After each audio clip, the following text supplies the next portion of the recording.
మీరు జగన్ గారిని ఓడగొడతారంటే మీరు ఒప్పుకుంటారా? మీరు ఒప్పుకోవడం నాకు తెలియదండి. మీరు ఒప్పుకోరు. ఇవాళ ఏంటంటే కానీ చేతి కట్టుకొని కూర్చొని చెవులో పూలు పెట్టుకుని లేరు.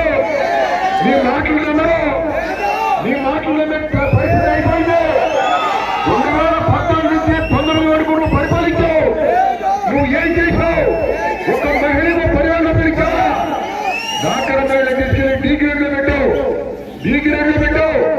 ఇవాళ జగన్మోహన్ రెడ్డి గారు వచ్చిన తర్వాత డాక్టర్ మహిళకి 5 లక్షల రూపాయల దాకా రుణం ఇవ్వమని చెప్పి చెప్పడం జరిగిందని చెప్పించి నేను చెప్తాను.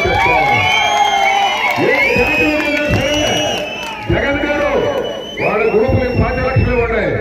ఏ హామీ లేకుండా 5 లక్షల రూపాయలు ఇస్తున్నారు. ఇస్తారా లేదమ్మా? చెప్పడమ్మా, ఇస్తారా లేదా? ఇదిగో అవన్నీ కూడా ఎందుకంటే మీరు వెళ్తే మేనేజర్ వెళ్ళి లేచి ఉంచుకొని మీకు ఇస్తాడు డబ్బులు. నేను వెళ్తే అంటే ఎవరి మేనేజర్ గారు అంటే ఏదైనా హామీ కొట్టరాలా అంటాడు. కాబట్టి మీరు అందరూ గమనించండి. ఇవాళ 9:30 అవుతుంది, అరగంట ఉంది. అరగంట మాట్లాడతారు కానీ అరగంట ఇంకా వస్తుంది. ఇంకా చాలా తిరిగి ఉంది కాబట్టి